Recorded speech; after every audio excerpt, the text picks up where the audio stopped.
এটা এমনি হয়ে যায়। আর কাঁঠালটা উপরের থেকে যে থাকে সেটা থাকে কিন্তু একদম সবুজ, পাকলেও সবুজ থাকে এবং কাঁচা থাকতেও সবুজ থাকে, এবং ভিতরে কিন্তু যে কাঁঠালটা সেটা কিন্তু হলুদ হয়ে যায়। কতক কাঁঠাল থাকে লাল, আর না লাল থাকে না, কতক কাঁঠাল থাকে হলুদ, আবার কতক কাঁঠাল সাদা থাকে। আটি কালারটা কিন্তু একরকমই থাকে, আটি কালার একদমই একরকমই থাকে, এই হলদি থাকে। আটি কিন্তু অনেক রকমের খাওয়া যায়, আটি রেঁধে খাওয়া যায়, দেখা যায় আটি শুকিয়ে তারপর সেটা রেঁধে খাওয়া যায়,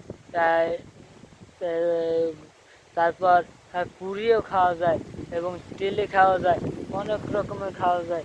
এবং হ্যাঁ, এই কাঁঠাল কিন্তু রেঁধে খাওয়া যায় না, এই কাঁঠাল কিন্তু রেঁধে খাওয়া যায় না। কিন্তু হ্যাঁ, এই যে ছোলাটা, কাঁঠালের যে ছোলাটা, সেটা কিন্তু আবার অনেক পশুতে খায়, যেমন গরুতে কিন্তু এই ছোলাটা খেয়ে ফেলে। এবং হ্যাঁ, এর ভিতরে একটি মাটি থাকে, সেটা থাকে মোটা একটি গম্বুজের মতো, সেটা কিন্তু খাওয়া যায় না, এবং সেটা কিন্তু অনেক কষ জাতীয় কষ হয়। কাঁঠাল গাছে তো সব জায়গাতেই কষ হয়, কিন্তু এই কাঁঠালের ভিতরে ওটা কিন্তু একটু বেশি কষ হয়। এবং এই কাঁঠাল গাছ যদি কাঁঠাল গাছ দেখা যায় অনেক ডাল মরে যায়, অনেক ডাল শুকিয়ে যায়, তখন সেই ডালটি কেটে ফেলতে হয়, এবং কেটে ফেলতে হয়, নাহলে কিন্তু এই ডালটি শুকোতে শুকোতে গাছটি শুকিয়ে যায়, কারণ সেটা একটি রোগ। এবং অনেক ডাল হয় শুকিয়ে যায়, কারণ সে দেখা যায় গাছটি শুকিয়ে যাচ্ছে, তখন কিন্তু গাছটি কেটে দেওয়াই ভালো, এবং এই গাছটির কারণে কিন্তু অন্য সব গাছেরও ক্ষতি হবে।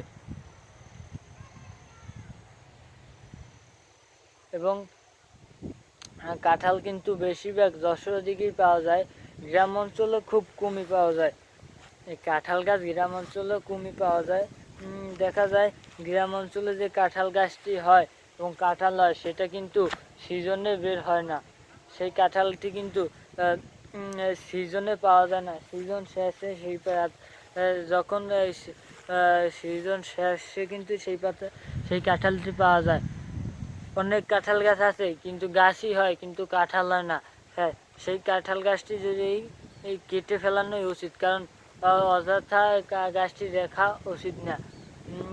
অনেক কাঁঠাল গাছ আছে, কাঁঠাল হয় কিন্তু কাঁঠাল পাকে না। বিভিন্ন রকমের বিভিন্ন ধরনের কাঁঠাল গাছ হয় এবং বিভিন্ন সমস্যার কাঁঠাল গাছ হয়। সেই কাঁঠালটি কিন্তু ওই পেড়ে তুলেও কিন্তু পেড়ে রাখলেও কিন্তু